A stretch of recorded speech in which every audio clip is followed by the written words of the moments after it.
I think we just witnessed something historic there. So my wife and I were sitting there watching this, and you've got a Republican nominee who was a Republican president, who's the leader of the opposition, welcome on stage a member of Democrat royalty. And I've been to a lot of rallies, Joe. I have never seen fireworks like that. The searchlights, the fireworks, the song about a hero arriving. And we welcome this man, RFK Jr., into our family. This is what the Democrats say they do, but don't. I mean, that blistering press conference today from RFK, where he told the world what the Democrats did to him with dirty tricks, with lawfare, blocking him out, making it impossible for him to run as a Democrat against the Democrats. And he says, okay, you guys are scum. You have nothing to do with my uncle. You have nothing to do with my father. I'm going to leave this scumbag party. I'm going to leave the run as an independent, and I'm going to back and endorse the Republican President Trump. And we let him in with open arms. Did you hear they were shouting, Bobby, Bobby, Bobby at a Trump MAGA rally? If this doesn't have the left running for mama and their binky tonight, nothing will, my friend. Well, look, I mean, this goes back to what I always thought was the sandbagging of Bobby Kennedy.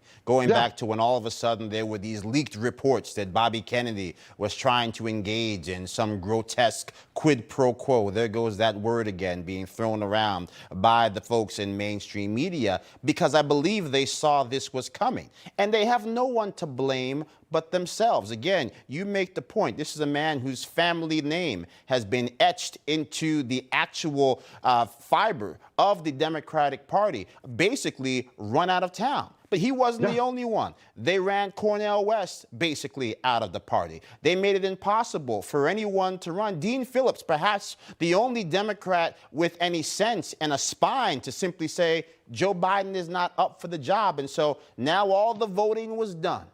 Here comes the plan. They shove Kamala Harris through in the dead of night, not a policy on the website to be found. They're trying to etch-a-sketch away basically 20 years of her record in American politics. And here is this union. Again, the horseshoe becoming closed here on the center right to say, if you don't want America to descend into the type of communist blather that we have been pushing against for so long, now is the time to get behind President Trump. Not for him, not for Bobby Kennedy, but for this republic, a constitutional republic that we are trying to preserve.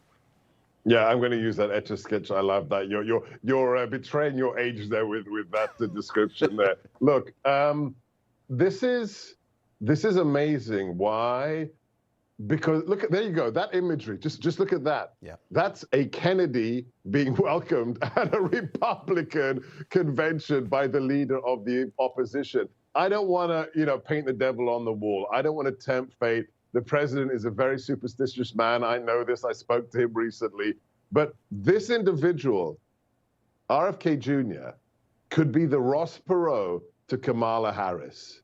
Ross Perot, God bless him, a patriot, but he killed the Republican ticket when he came in, and that's how we got Bubba. That's how we got Bill Clinton.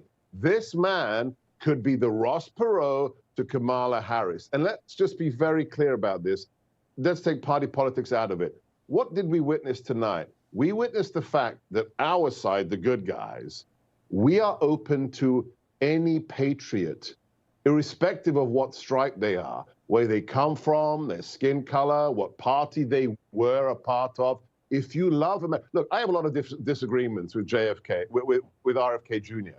But there's one thing that's clear. He's a patriot. He loves this country, and he wants to serve this country.